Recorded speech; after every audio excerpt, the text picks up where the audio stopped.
La Sociedad Dominica de Medios de Comunicación, Sodomco, presenta A Pensar Más con Rosa María Palacios. Señoras y señores, muy buenos días, bienvenidos a Pensar Más con Rosa María Palacios a través de las emisoras de la Sociedad Dominica de Medios de Comunicación. La Sociedad Dominica de Medios de Comunicación está integrada por Radio Santa Rosa en Lima, 1500 kilociclos en la amplitud modulada, 105.1 en la frecuencia modulada al sur de nuestra capital, Radio Santo Domingo, RSD en Chimbote, Radio San Martín en Arequipa, Radio Veritas en el Cusco, Radio Cepagua en Ucayali, Radio Quillabamba en La Convención y Radio Madre de Dios en Puerto Maldonado. En Quillabamba y en Madre de Dios nos ven por su plataforma televisiva. Huánuco se une también a través de Radio Huánuco, Ayacucho, Radio La Voz de Ayacucho, Puno, Radio Pública y Radio La Decana, Juliaca, Radio San Valentín, Ancash, Radio Moro, Huancayo, Radio Cumbres, la radio del arzobispado de Huancayo, Satipo, Radio Milenio, AM Tagua, nos ponen casi en todo el Perú y el mundo, Apumaquisterio, también tenemos los aplicativos móviles en los teléfonos celulares y la página web de Radio Santa Rosa, www.radiosantarosa.com.p. Usted encuentra ahí todos los programas colgados, así es que manténgase siempre comunicado con la página de Radio Santa Rosa. Hoy día 16 de octubre saludamos a Rosa María Palacios. Muy buenos días, Rosa María, ¿cómo estás? ¿Qué tal? Muy buenos días, Abel, muy buenos días a todos nuestros oyentes acá poniéndonos al día con las últimas informaciones que son de importancia para toda nuestra audiencia acá en Lima, en el mundo, en todo el Perú, por supuesto, donde nos escuchan a través de toda la red Sodomco. Bueno, tenemos varias novedades para ustedes. En primer lugar, contarles que el Jurado Nacional de Elecciones señaló lo que creo yo está bastante claro en la Constitución. El artículo 90 de la Constitución fue llevado a referéndum, ustedes recordarán, en diciembre del año 2018.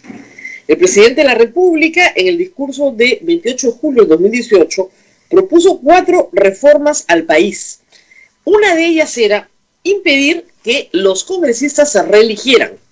La propuesta, ustedes recordarán, cayó muy mal en el Congreso, pero finalmente se aprobó como propuesta porque se hizo cuestión de confianza de ella y fue al referéndum de diciembre. Fue la más votada a favor. ¿Qué dice el texto? Para ser elegido congresista, no es el 90, es el 90A, porque es un añadido al 90.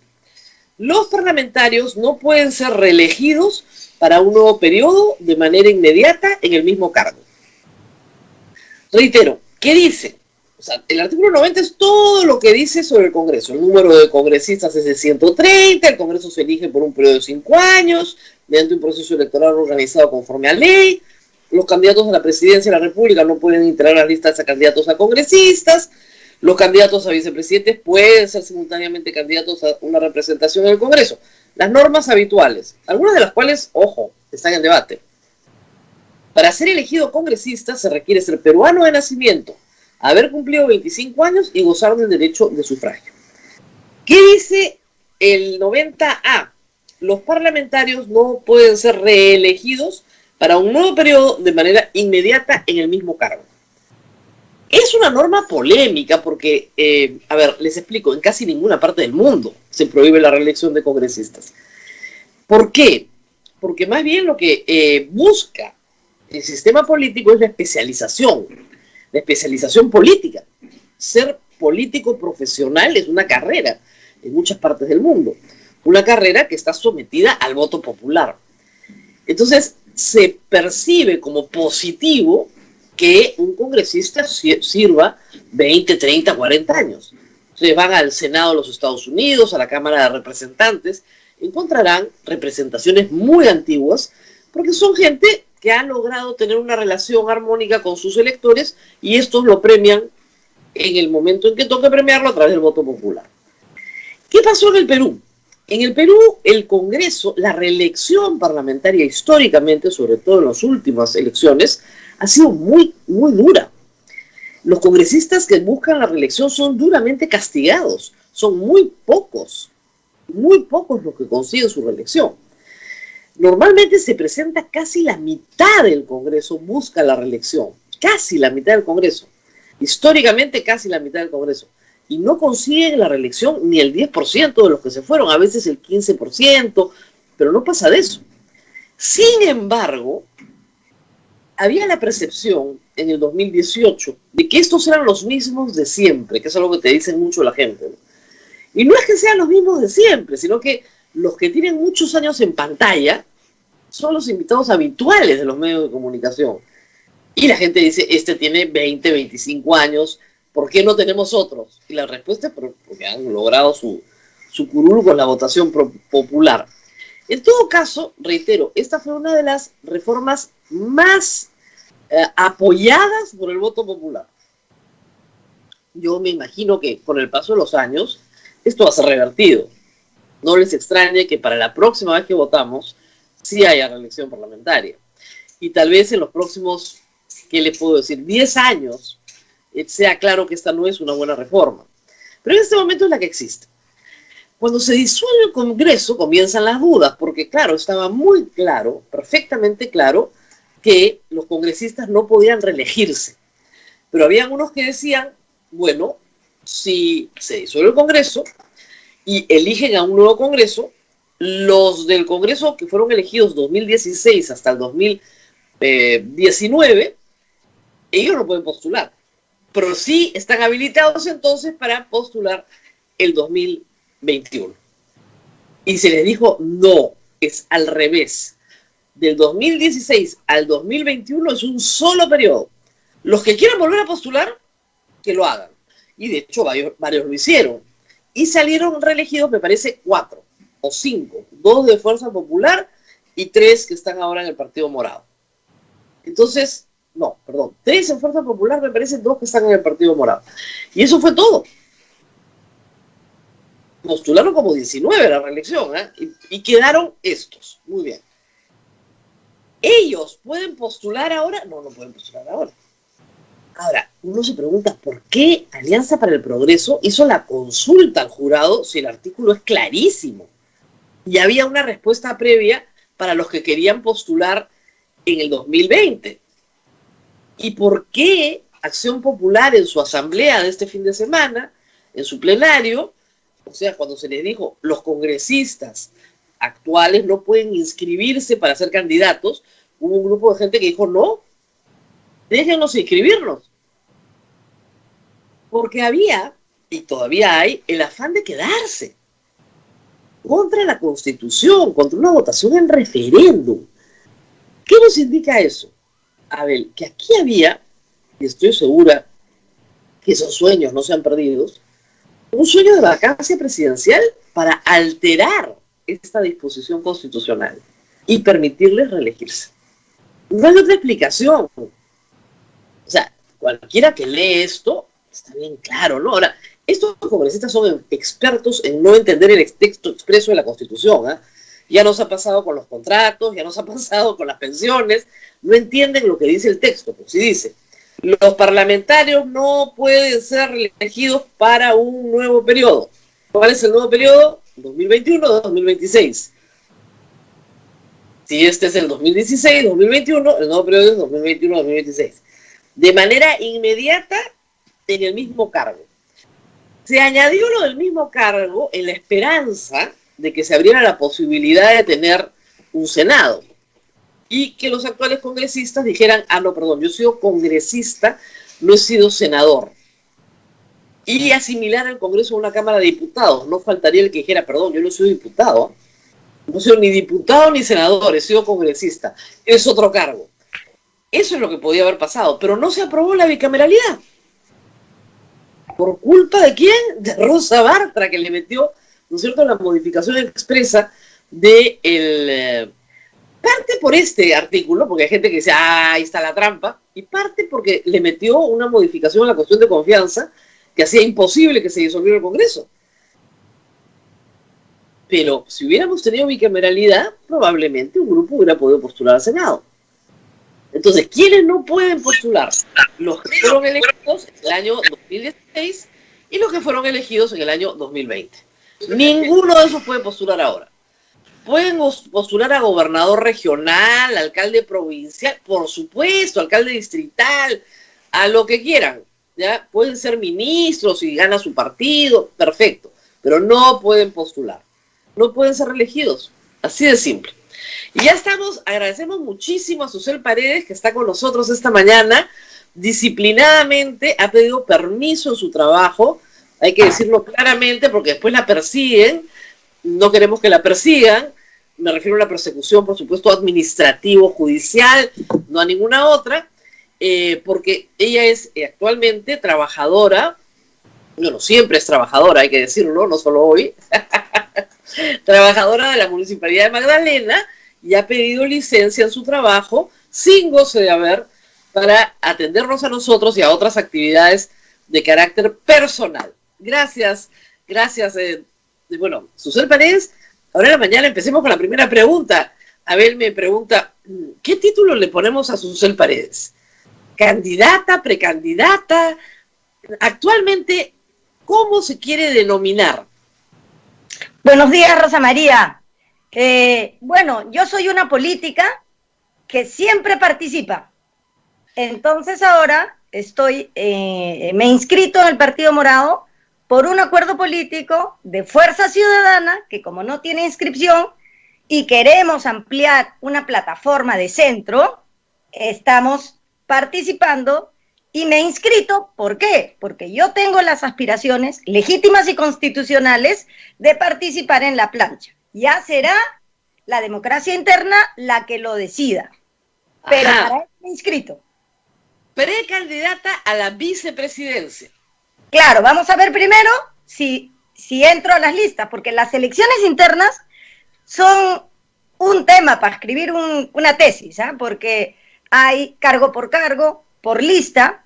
En el caso del Partido Morado será por lista. Entonces vamos a ver cuántas listas se inscriben y tal. Bueno, pero si es una sola lista, me imagino que será pues por aclamación popular, ¿no? Vamos a ver si se inscriben. Yo espero que se inscriban, porque siempre es mucho mejor que exista una pluralidad en la que escojas, ¿no? Claro, digamos, luce mejor desde todo punto de vista, ¿no? Sí, pero también es bueno y fortalece la democracia partidaria en un país donde los partidos son prácticamente membretes. Claro. Ahora, el candidato es Julio Guzmán, eso no hay discusión, o sí hay discusión. Yo espero que sí haya discusión y se presente otra lista con otro candidato, porque así se legitima la elección del candidato Julio Guzmán. Ya, ok, pero es Julio Guzmán. ¿Usted iría en la lista de Julio Guzmán? Yo iría en la lista de Julio Guzmán, sí. Ya, muy bien, en la lista ganadora, pues, no va a ir en la perdedora. Muy bien, ahora, no es la primera vez que Susel Paredes participa en política nacional, ojo. Postuló al Congreso ya. Sí. ¿En el año 2016, me parece, o en el 2011? No, en el 2006 y en el 2010, 2011, exacto. 2010, el 2006 y 2011, sí. Pero siempre con el Partido Socialista, ¿no es cierto? Con el Partido Socialista y después con Fuerza Social. Lo que pasa es que en las izquierdas peruanas nos separamos, después nos volvemos a reunir y bueno, son las maneras que tenemos de tanto que debatimos.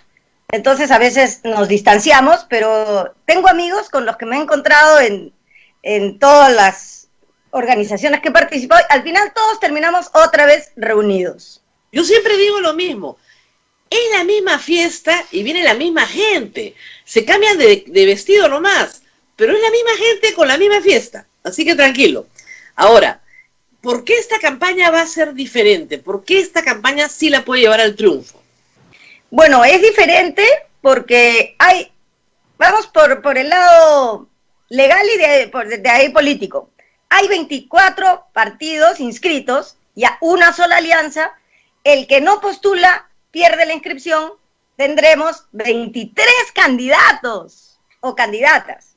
Entonces, desde el Partido Morado y desde Fuerza Ciudadana lo que hemos querido es tener un acuerdo lo más amplio posible con partidos regionales, con otros partidos que no están inscritos, pero que tenemos unos principios comunes, que es un Estado lo suficientemente fuerte como para enfrentar una situación como la que vivimos. Porque mira, los hospitales, Bravo Chico, 2 de Mayo, Hospital Loaiza, ¿no es cierto?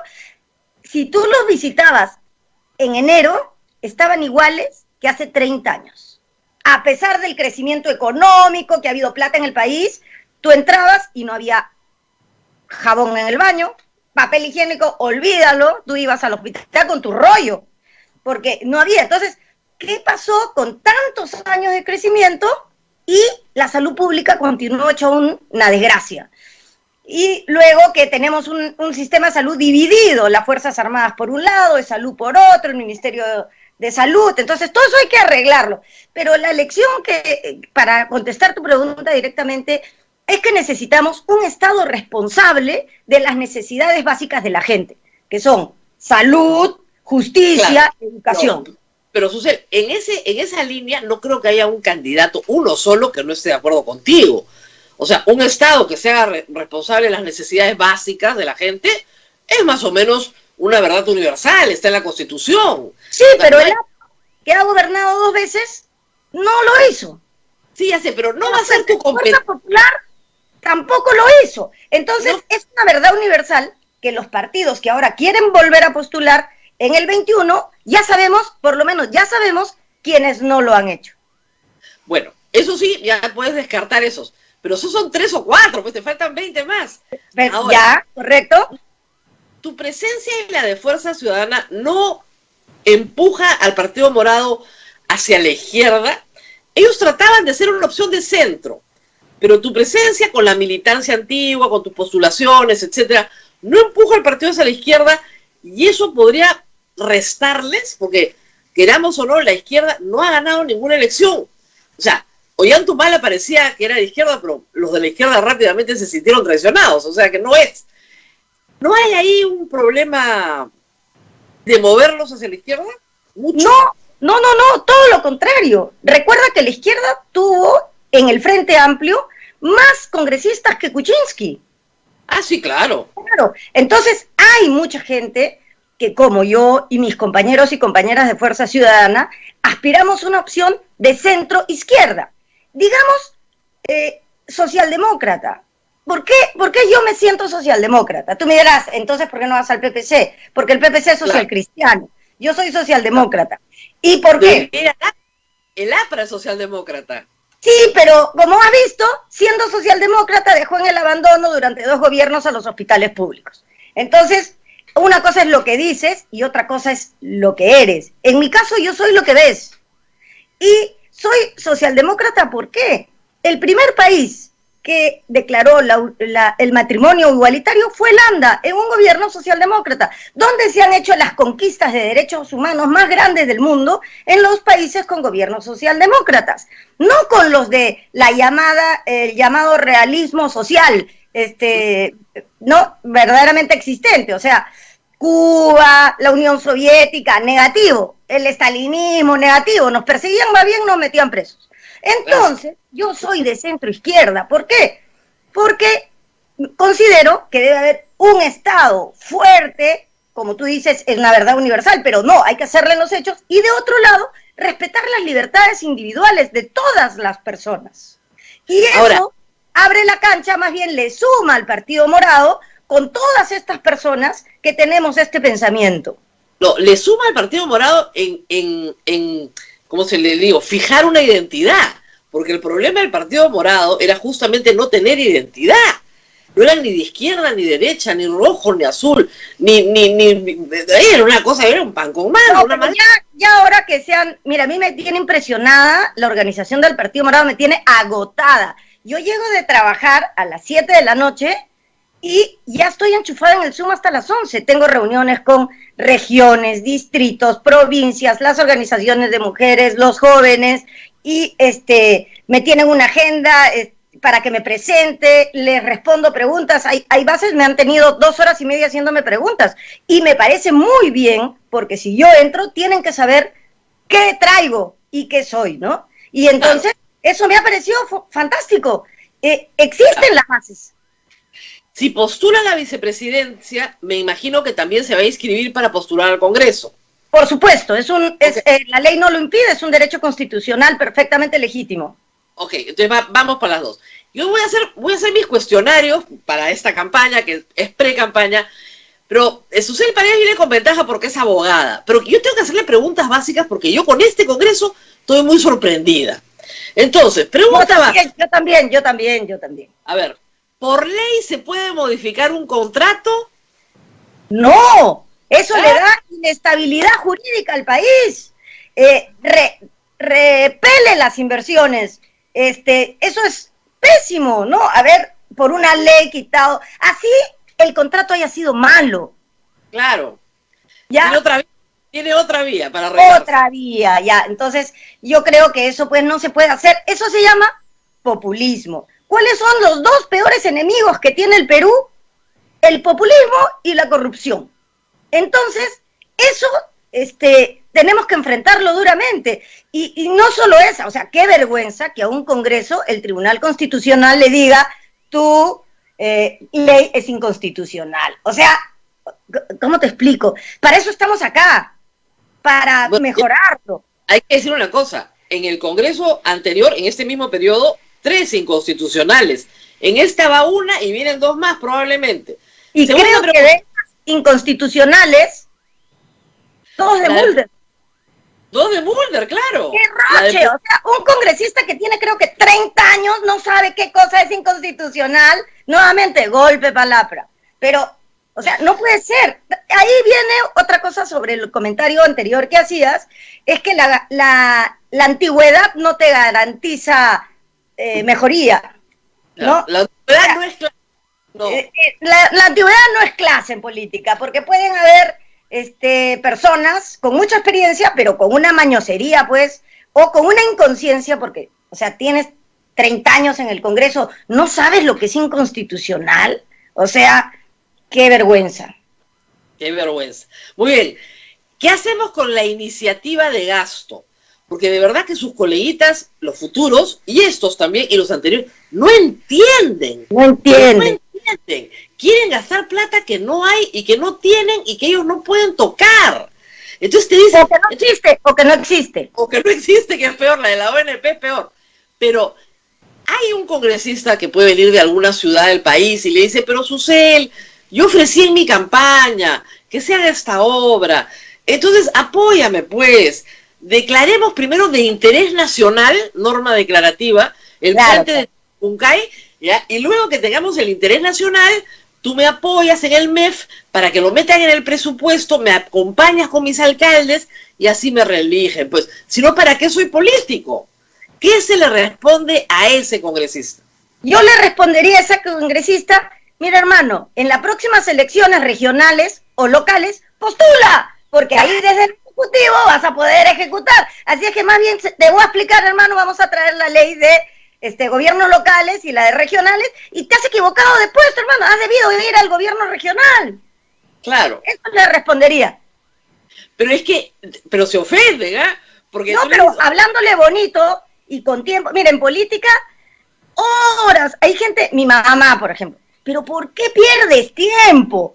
Es que, le digo, primero me apasiona, siento que es lo correcto, me siento contenta y invierto mi tiempo. Otros juegan fútbol, otros juegan canasta. Y yo hago política, pues. Es mi pasión. Todo tiempo libre lo dedico a esto. Entonces, yo creo que invertiría mucho tiempo en instruir a mis colegas y decirles, postula a una alcaldía, postula al gobierno regional, desde donde sí vas a tener capacidad de gasto, y vas a diseñar tu puente, y lo vas a poner en tu presupuesto, y vas a ver si es de necesidad, y vas a tú, con tu gobierno regional, decidir que lo hagas.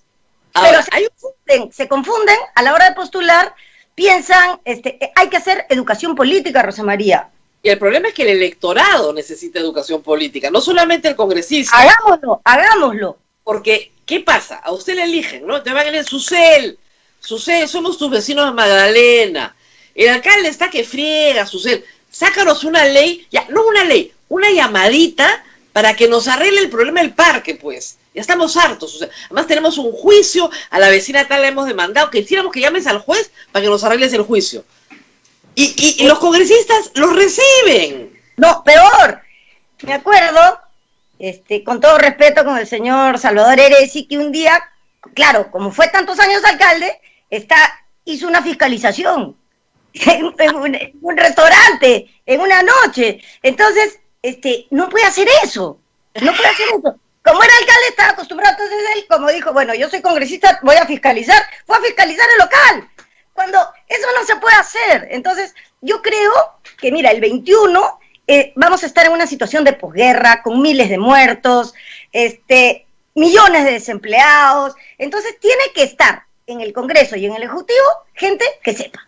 Porque si no sabe, pasa lo que estás diciendo. Y entonces te llaman para hacer cosas imposibles. Que con la labor fiscalizadora del Congreso, que no es la labor fiscalizadora municipal, yo como congresista no voy a ir a fiscalizar un local, pues. Lo que sí puedo son fiscalizar las acciones, las políticas, las cuentas, ¿no es cierto? Eso puedo hacer, pedirlo con un documento, de repente visitar el local para verificar si está cumpliendo con las normas. A eso se refiere fiscalización congresal. Claro.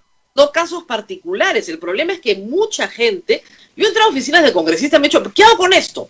Rumas de oficios pero no saben lo que es. Tengo 3 secretarias dedicadas solo a contestar. O sea, pero no, contéstale con un formato tipo, que diga, claro, a esta oficina no se dirige esta información porque yo no tengo nada que ofrecerle. Qué difícil es decir, a un político decir no, es bien difícil, ¿no? Pero es necesario porque no puede uno estar estafando a la gente. O sea, si a mí me llaman para decirme, Susel, hazme un puente en la provincia de Lampa, en Puno, hermano, te has equivocado. Te voy a derivar al Ministerio de Vivienda. Y allá en el Ministerio de Vivienda te dirán cómo hacer tu expediente y tendrás que ir allá. Pero Susel, pues acompáñame, porque si a ti te ve el ministro, entonces sí me van a atender. Bueno, yo creo que efectivamente esto viene de siglos, ¿ah? O sea, creo que desde que se funda. Julio Ramón Ribeiro tiene cuentos maravillosos como Confusión en la Prefectura, donde es maravilloso. Entonces, esto ocurre de toda la vida. Entonces, tal vez tengamos que instruir a las personas y decirles que como congresista solamente se puede legislar, fiscalizar y representarte. En mi calidad de representante, sí puedo ir a acompañarte, por ejemplo, a las lomas de Lima, a verificar qué está pasando para impedir que una ley populista quiera titular toda la loma y validar las invasiones. Eso sí puedo hacer. Ya la aprobaron, ¿ah? Esa ya la aprobaron, por si acaso. Qué desgracia, Rosa María. O vamos a los hermanos transportistas 10 años más para que compren carros nuevos. Mira, o sea, no se puede hacer eso. Y yo me voy a comprar el tema de la movilidad con toda mi pasión, porque 11 millones de personas que vivimos en Lima y Callao no podemos continuar así. No es digno. Hay ciudades donde se ha resuelto el problema, pero aquí tenemos un sistema comisionista afiliador donde alguien hace una empresa, cascarón, y pongo un letrero, se reciben unidades. Entonces yo la otra persona tiene su ómnibus, lo pongo en esa lista y después pongo, se reciben choferes. Claro. Y entonces no tienen, no están en planilla, no tienen ni brevete. Entonces, eso sí puedo hacer, ¿no? Bueno, entonces, eso lo va a hacer ATU. Lo que hay que claro, pero yo voy a apoyar a la ATU defendiendo sus competencias. Claro. Para que el populismo no destruya una institución tan necesaria como la Autoridad de Transporte Urbano de Lima y Callao, que tiene que ordenarnos la vida. Mis compañeros y compañeras que trabajan en la municipalidad viven 2 horas y media en un micro de ida y 2 horas y media de vuelta, y se gastan 7.50 de pasaje y ganan 1.100 soles. El problema no es solo ese, y que se ganan el COVID en el camino, además. ¿No? Entonces, ahora, eso es todo lo que no vamos a hacer, lo cual está muy bien, pero algunos congresistas me dicen, entonces pues, señora, ¿qué hago? No hago nada. No, yo les digo, hay una agenda legislativa muy importante, pero me parece que no tuvieran agenda legislativa. ¿Cuál es la agenda legislativa de ustedes? Mira, nosotros ahora, claro, ahora estamos, la Comisión de Programa de Fuerza Ciudadana con la Comisión de Programa del Partido Morado, estamos trabajando una agenda legislativa de cosas que se puedan hacer, que estén en el marco de la Constitución, que se basen en la realidad y que no significan iniciativa de gasto. Quien va a postular a la presidencia, sea Julia Guzmán o quien gane en las internas, desde el Ejecutivo sí puede proponer proyectos que requieren y que implican iniciativa de gasto. Ahora, tenemos un problema serio en el modelo constitucional. El Partido Morado se comprometió con la reforma a fondo, pero lamentablemente no ha tenido pues compañía, ¿no? Porque claro, si ponen a Chejade de presidente de la Comisión de Constitución con la disculpa... Está perdido.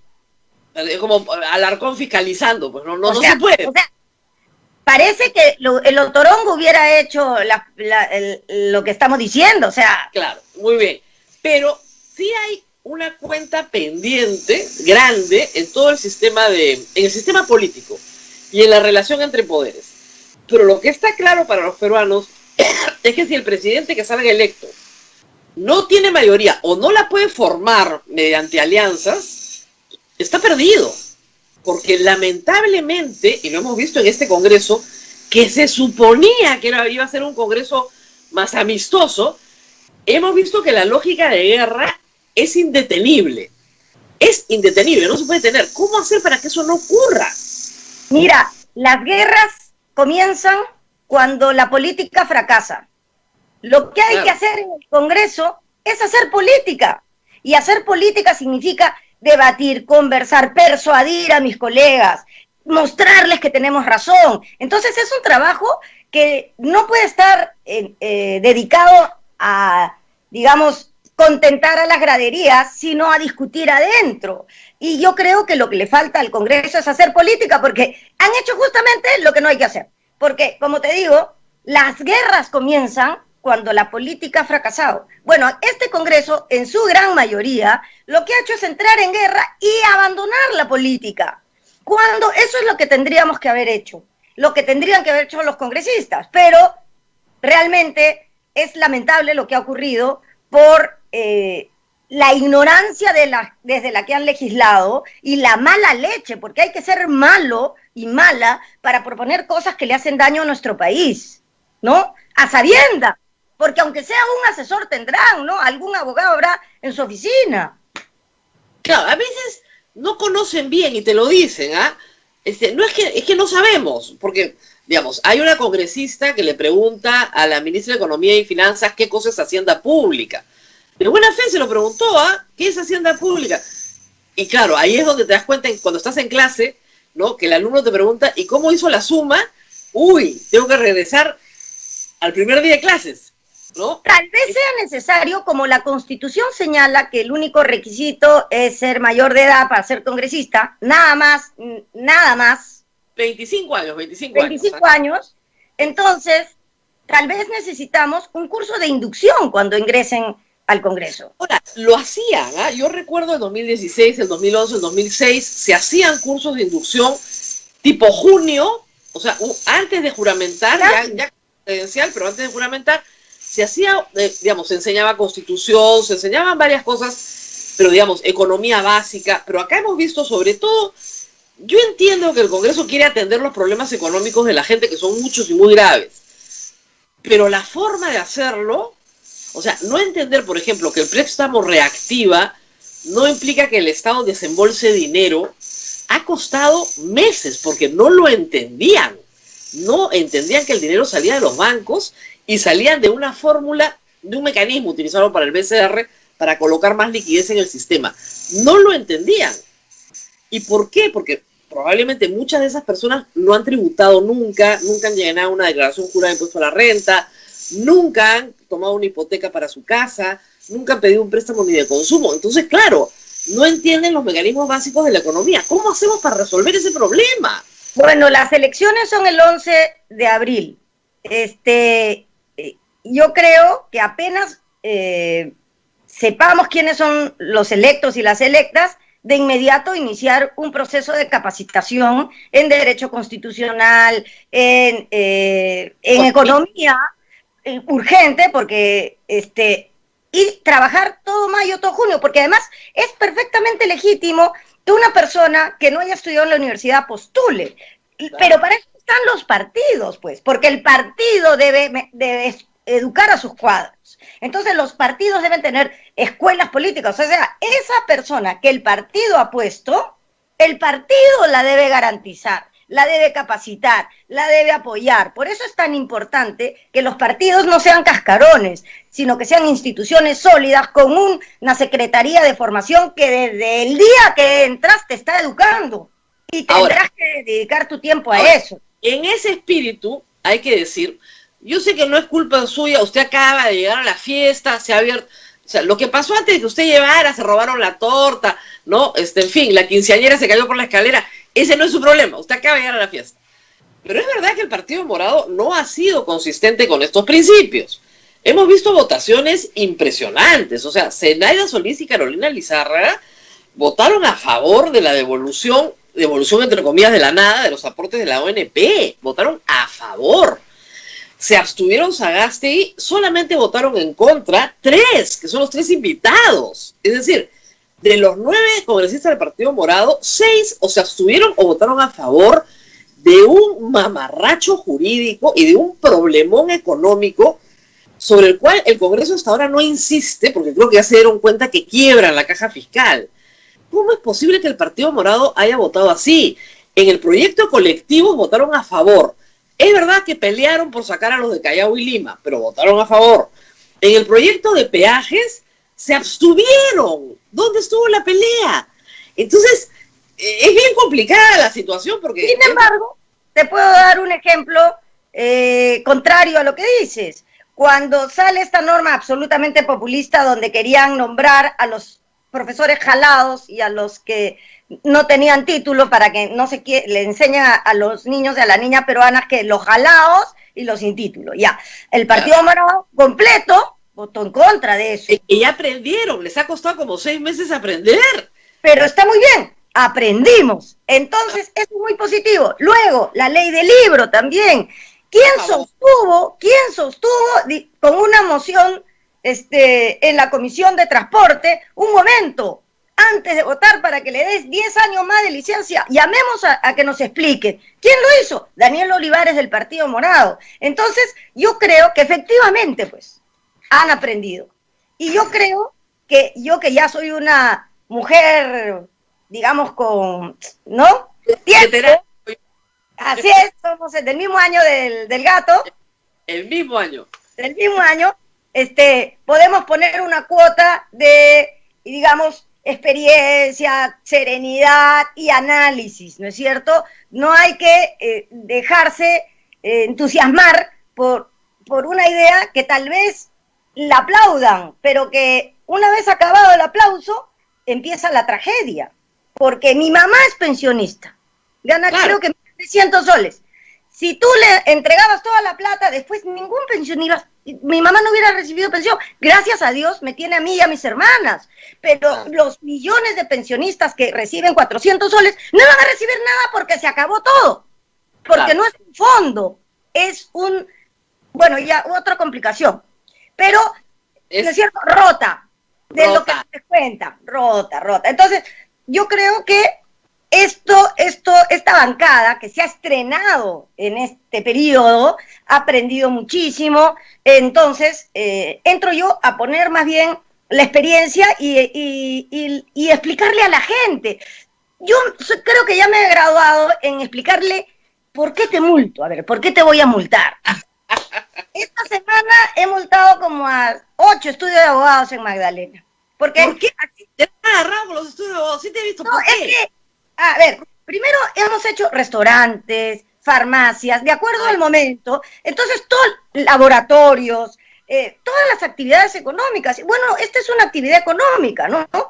Claro, he ido, por ejemplo, por una calle que está en el límite y entonces me encuentro, ¿no? En esa calle está el estudio La Chea.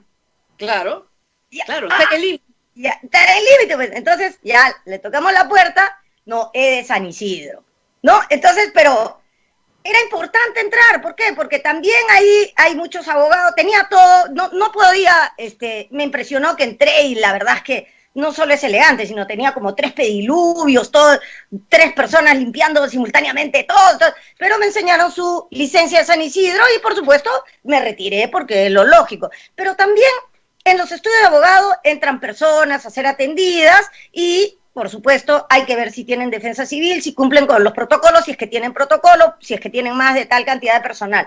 Entonces, así como he ido a todos, a la panadería, a la farmacia, a las lavanderías, los talleres de mecánica, también tuve que ir a donde los colegas, porque tenemos un programa para el año de fiscalización. Pero, desde el punto de vista de la represión que representa, qué espanto, Dios mío, una socialista en la represión. No es la represión, es cuidar al ciudadano. ¿Por qué Magdalena es uno de los 3 distritos con menor índice de contagio? Porque hasta me contagié de estar todo el día en el mercado. Peatonalizamos todos los alrededores para que las filas de personas estuvieran en la pista, de manera que pudiéramos garantizar el aforo de algunas zonas públicas, también las controlábamos. Entonces, para eso, por ejemplo, sirve el control del Estado, para cuidarte y que tú no pierdas tu libertad de ir a comprar, pero con la garantía, y para eso estamos nosotros, para ordenarlo, ¿no? Entonces, Hablando de esto, porque de esto se va a hablar en el próximo. ¿Cuál es la evaluación que tienes del manejo del estado de la pandemia? O sea, las cifras son contundentes. El peor número de muertes por cada 100.000 habitantes del mundo. Y la economía más procesada el trimestre anterior. ¿Qué piensas de esto? Mira, yo vengo de la comunidad LTGB. Y yo ya he pasado por una epidemia mundial, una pandemia que es la del VIH. Han pasado 45 años, no hay ni vacuna ni cura. Lo que hay es un tratamiento antirretroviral que permite tener una vida y vivir con una enfermedad crónica, como quien dice con diabetes, etc. Sí. Entonces, por eso yo soy muy escéptica de las vacunas y de todo.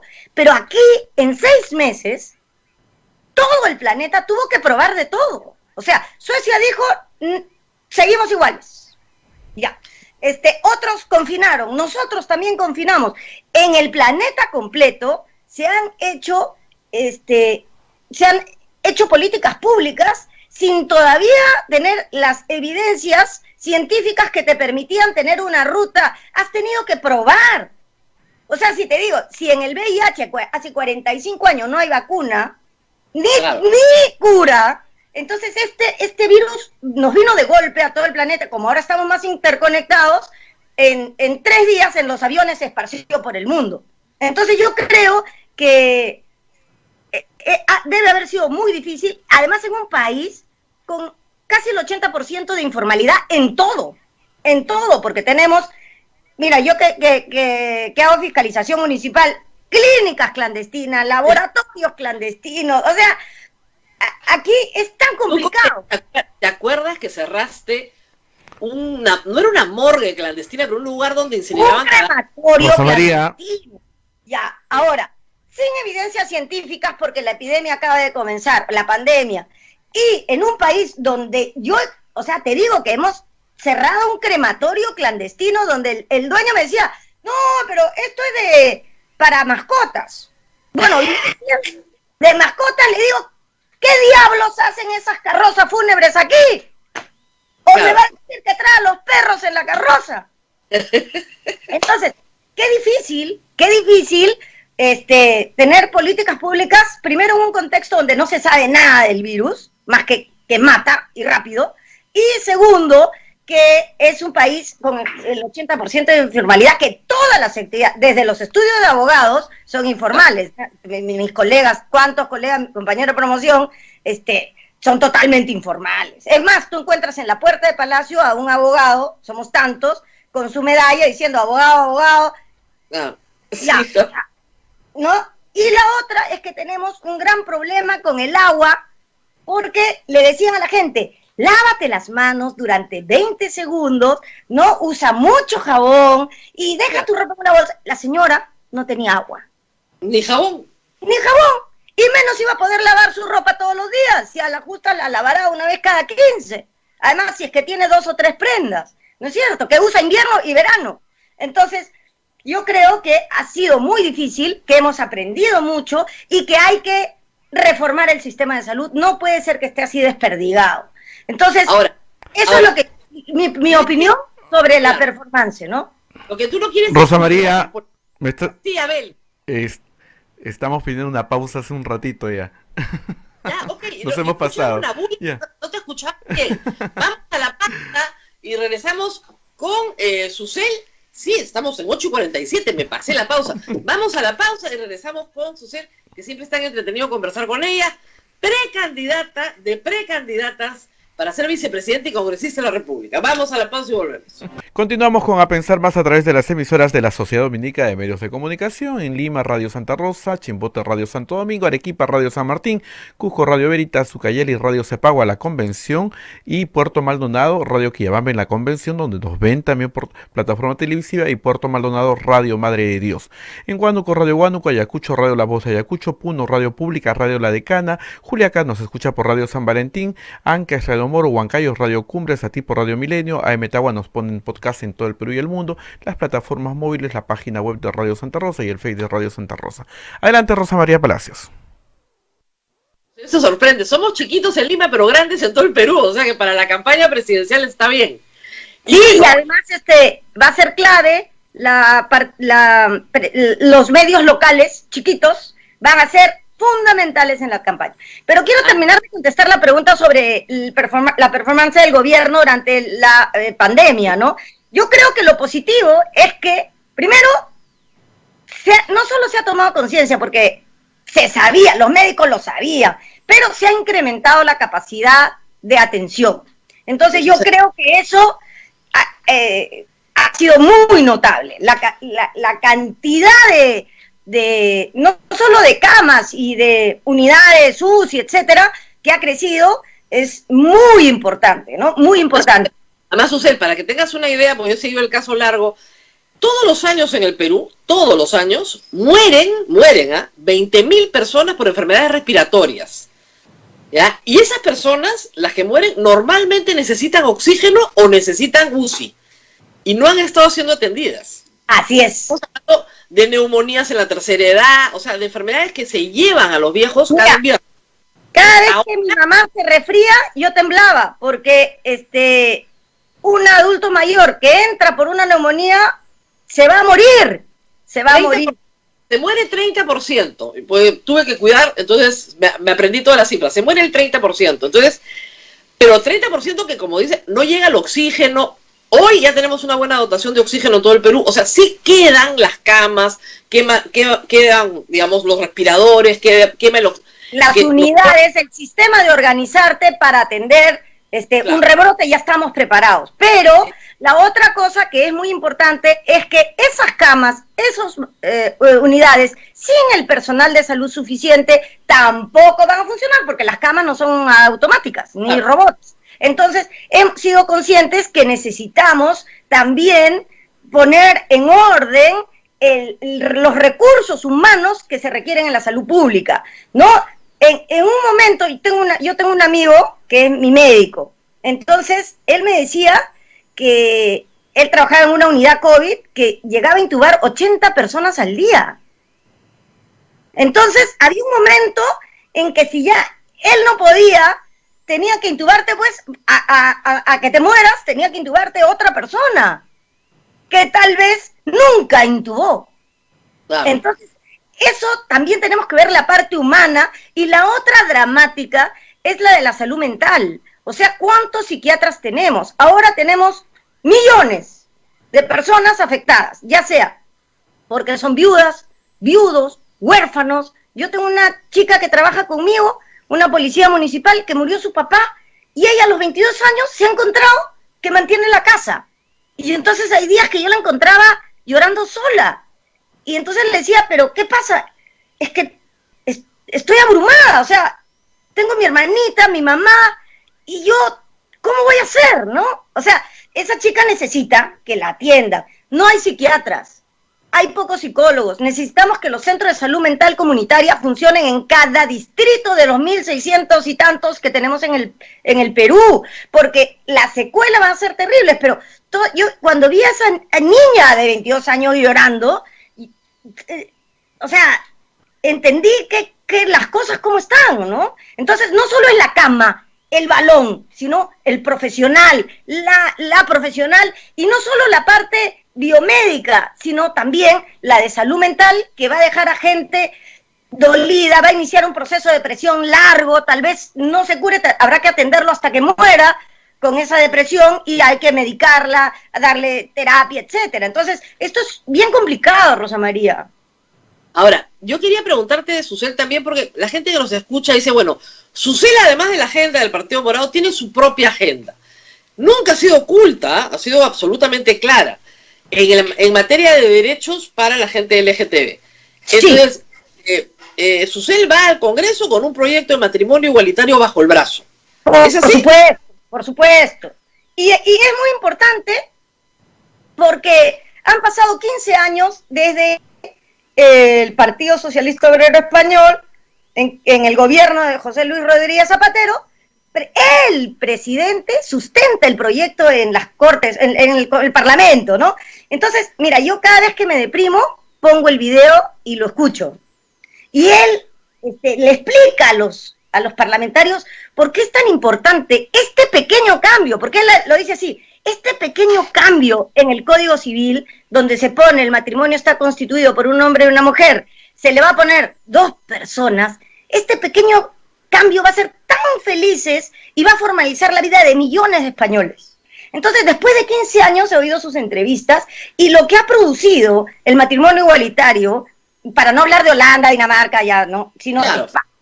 Entonces ha sido muy positivo, ha sincerado la vida de muchas personas. En Argentina ya tiene 10 años, en Uruguay también, y en el mundo los matrimonios igualitarios se consiguen ya sea porque una ley lo aprueba o por el litigio estratégico, como es lo que estoy haciendo yo, que he demandado al Estado. En Estados Unidos es la Corte Suprema la que dice, vale, esto va a ser así de aquí en adelante, como la Corte Suprema consolidó muchos otros derechos civiles. Entonces yo creo que por supuesto no tengo ninguna nada oculto, ni lo tengo bajo el brazo, lo tengo así.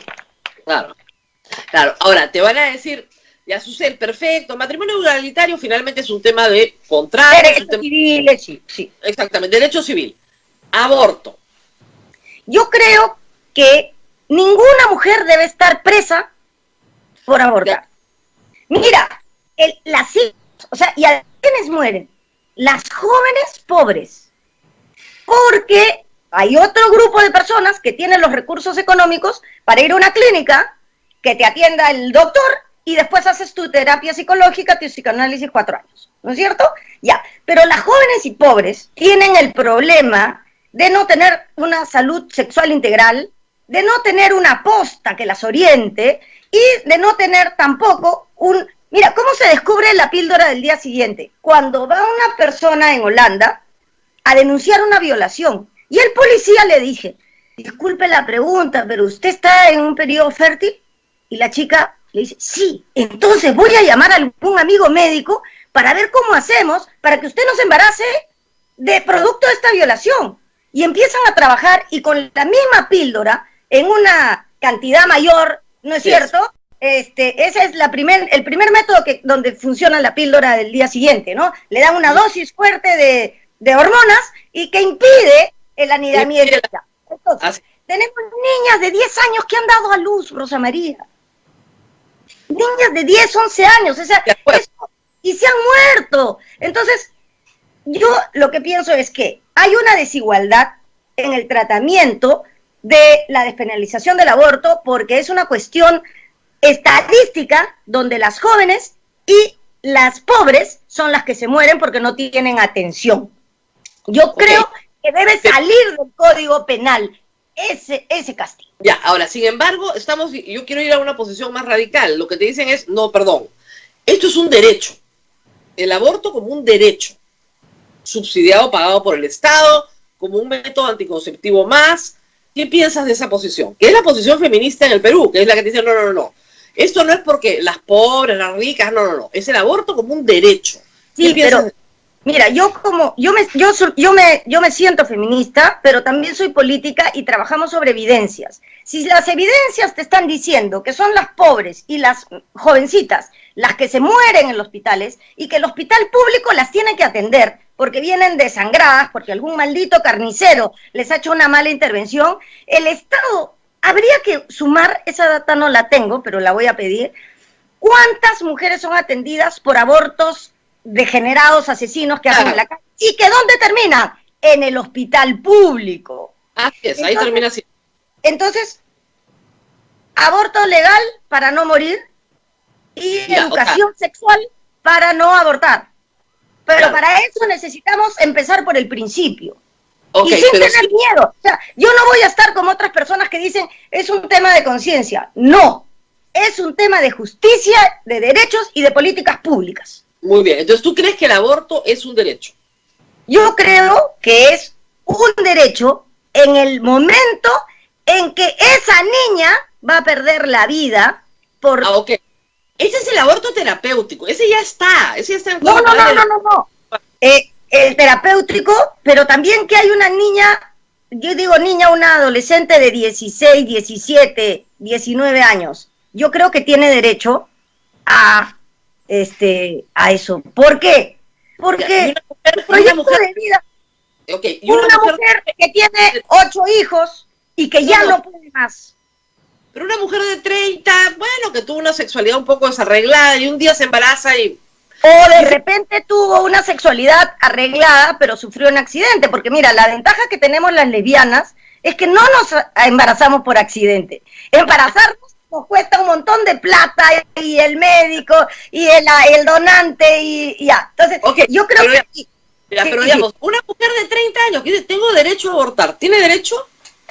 Yo creo que sí.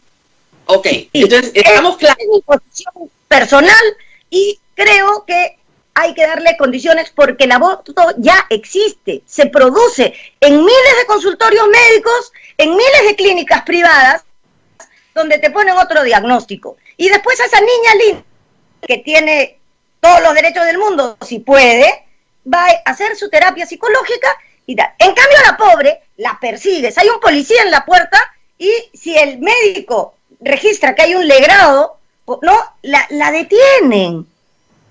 Eso no puede pasar. Entonces, ¿tú no crees en la protección a la vida concebida? Claro que creo, pero ahí viene la eterna discusión filosófica, no jurídica, de a partir de cuándo es persona... Entonces, la Organización Mundial de la Salud señala que la vida, o el embarazo, mejor dicho, el embarazo, se inicia con la anidación del óvulo fecundado en el útero. Entonces, yo creo que hay que partir de las evidencias científicas y de las estadísticas para tomar decisiones en políticas públicas. Sé que es difícil, pero siempre he dicho lo que pienso y ahora te lo digo en un tema tan complejo, pero... yo tengo que decir, tengo que ser lo que digo. Tienes que decir la verdad. Pero, y además, ¿por qué engañarle a la gente? Hay otras personas que sí piensan como yo y lo endulzan, lo disfrazan y yo no puedo hacerlo. No, me parece muy bien, porque lo que estamos buscando es honestidad en los candidatos. Yo no estoy de acuerdo en todo lo que has dicho, en algunas cosas sí, pero en muchas no. En la mayoría sí.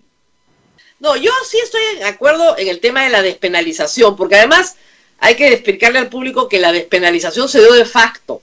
En Santa Mónica no hay ninguna mujer por abortar.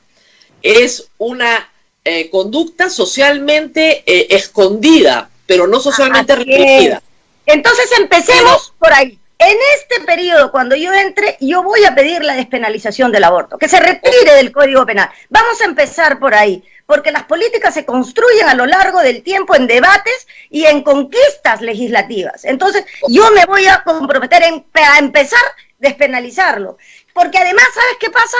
Ya, no va presa, pero tiene antecedentes penales.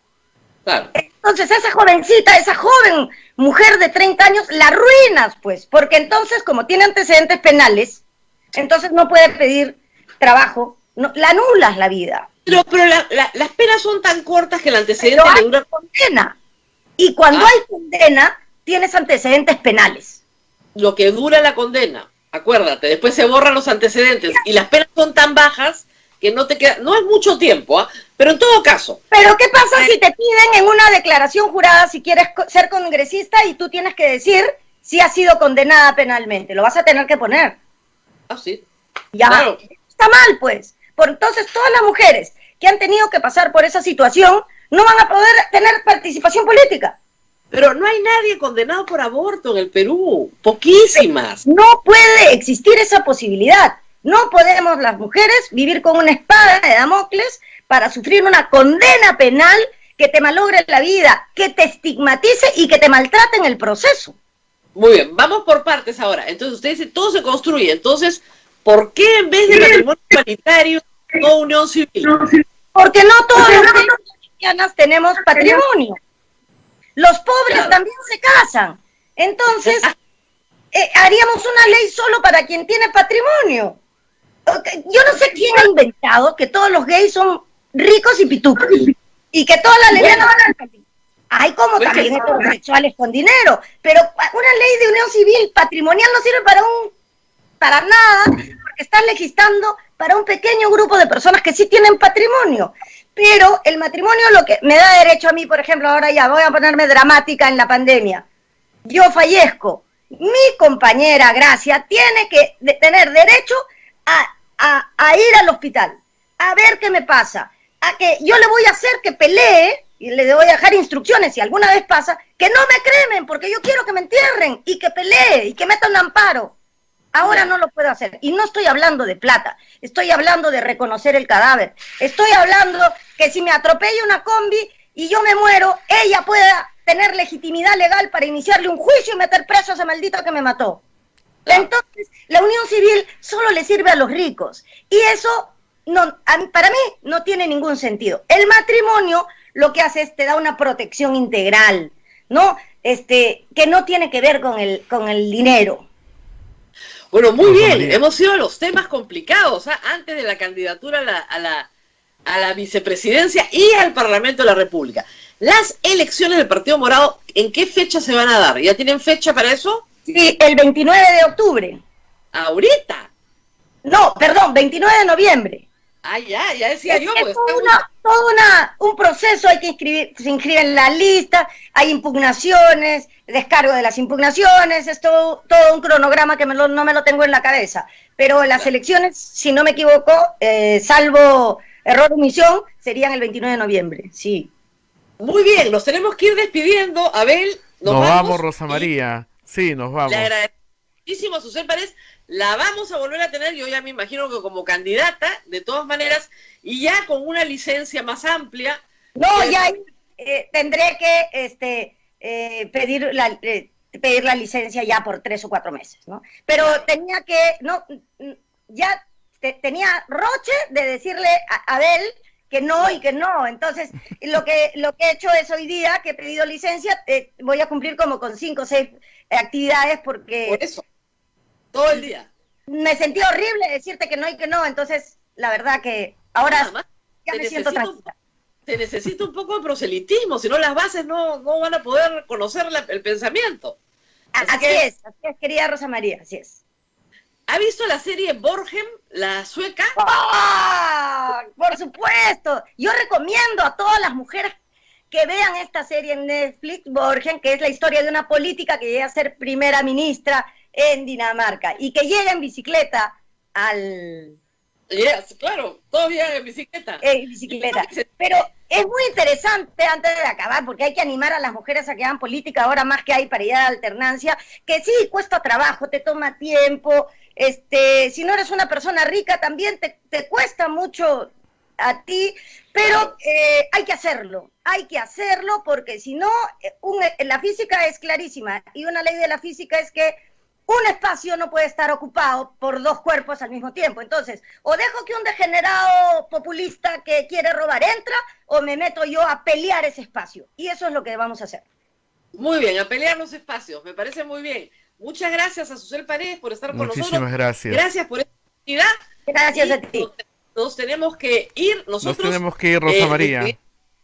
Pero, Abel, tenemos que dar unos saludos también sí, nosotros. Tenemos que ¿no? dar agradecimientos a todas las personas que nos han ayudado bastante en la rifa, ¿no?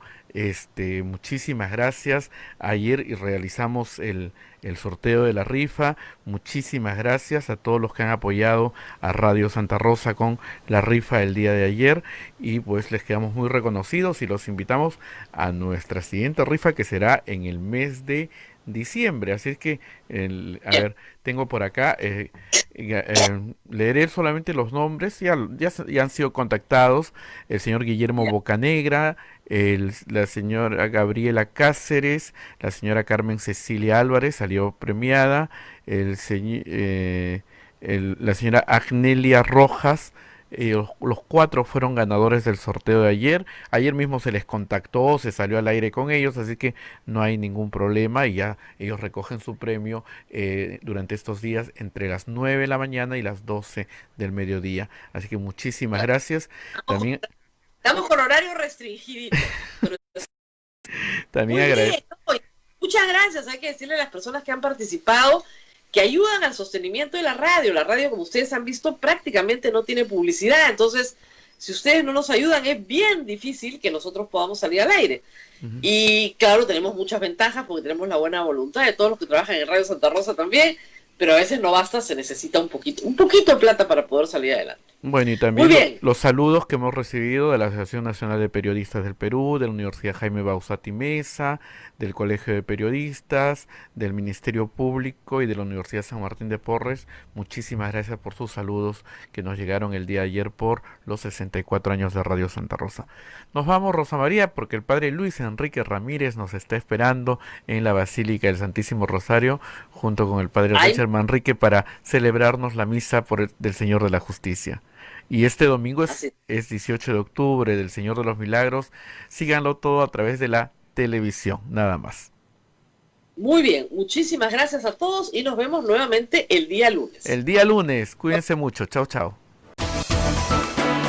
Hasta aquí, A Pensar Más con Rosa María Palacios. Este programa fue producido por la Sociedad Dominica de Medios de Comunicación, Sodomco.